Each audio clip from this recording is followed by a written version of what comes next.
Praise the lord. మన ప్రభును ప్రియ రక్షకుడైన యేసుక్రీస్తు నామమున మీకు అందరికీ వందనాలు, శుభాలు. మరొకసారి దేవుడు మనందరినీ సజీవులుగా ఉంచినందుకు ఆ ప్రభుకి మహిమ కలుగును గాక. ఈ దిన దేవుని వాగ్దానము యోబు గ్రంథము 5వ అధ్యాయం 11 చరణం. దేవుడు దీనులను ఉన్నత స్థలములో నుంచును. ఇప్పుడు దేవుని బిడ్డలారా, దేవాది దేవుడు ఎలాంటి వాడంటే దీనులను ఉన్నతమైన స్థలంలో నిలబెట్టేవాడిగా ఉంటాడు. అవునండి, ఏ యోగ్యత లేనప్పటికీ, ఏ అర్హత లేనప్పటికీ నన్ను ఇక్కడ నిలబెట్టినందుకు నేను ఎంతగానో సంతోషపడుతున్నాను. ప్రభునామాన్ని ఎంతగానో గణపరుస్తున్నాను, మహింపరుస్తున్నాను. చూడండి, చాలామంది జీవితాల్లో ఏ అర్హత లేనప్పటికీ దేవుడు ఒక గొప్ప ఉన్నతమైన స్థితిలోకి తీసుకొని వస్తూ ఉంటారు. ఆలోచన చేయండి, మనల్ని మనం దేవునికి సమర్పించుకుంటే దేవుడు తప్పకుండా మనందరినీ దేవుడు ఉన్నతమైన స్థితిలో పెట్టేవాడికి ఆశపడుతున్నాడు.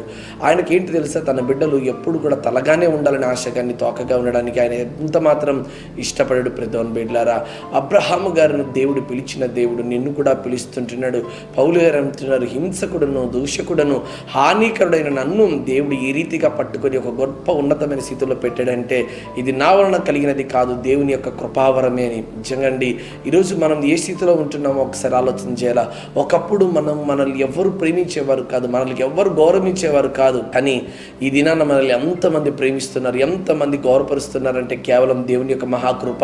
ఈరోజు మనం అనుభవిస్తున్నటువంటి జీవితం ఉన్నదా, ఈరోజు మనం బ్రతుకుతున్నటువంటి బ్రతుకు ఏదైతే ఉందో అది దేవుడిచ్చినటువంటి గొప్ప భాగ్యం. ఉన్నతమైన స్థలంలో దేవుడు నిలబెట్టేవాడండి.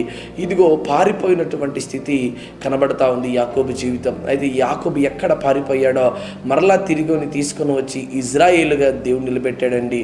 ఇదిగో ఆలోచన చేయండి, యోసేపు జీవితం ఊడిపోయిన జీవితం, నిరాశలో ఉన్నటువంటి జీవితం, అన్నదమ్ముల చేత వెలివేయబడినటువంటి జీవితం, అయినప్పటికీ దేవుడు ఆయన గొప్పగా నిలబెట్టాడండి. ఎంత గొప్ప స్థితి ఆలోచన చేశారా? నా దేవుడు తన బిడ్డల్ని ఎవరినైనా సరే ఉన్నతమైన స్థితిలో నిలబెడతాడే, కానీ కింద ఎంత మాత్రం చూడాడండి. ఆయన ఆలోచన విధానమే లేదండి. ఈరోజు నువ్వు అనుకుంటున్నామో, దేవుడు నన్ను గొప్ప స్థితిలో ఎందుకు పెట్టలేదు, నేను ఇంత కష్టపడుతున్నాను కదా, ఇంత ప్రయాసపడుతున్నాను కదా, ఎందుకు నా దేవుడు నన్ను ఉన్నతమైన స్థితిలో పెట్టలేదని కంగారు పడుతున్నావా? అనేక మంది అడ్డదారులు వస్తూ ఉన్నారేమో, అనేక మంది వారిని చూసి వీరిని చూసి కంగారు పడుతున్నారేమో. అయితే ప్రభునందు విశ్వాసం ఉంచి ప్రధాన బిడ్డలారా, నిజం ఏ రోజైనా నిలకడగా తెలుస్తుంది. అబద్ధం కొంతకాలం ఉంటుందేమో, కానీ అది అంత మాత్రం నిలకడగా ఉండదు, ఏదో ఒక రోజు పడిపోతుంది. ఈరోజు అనేక మంది అడ్డదారులలో పైకి వెళ్ళిపోతున్నారు, ఒక ఉన్నతమైన స్థితిలోకి వస్తున్నారని ఆలోచన చేస్తున్నావేమో, కానీ నా దేవుడు నిదానంగా అయినా సరే నా దేవుడు గొప్ప స్థితి ఇస్తాడు.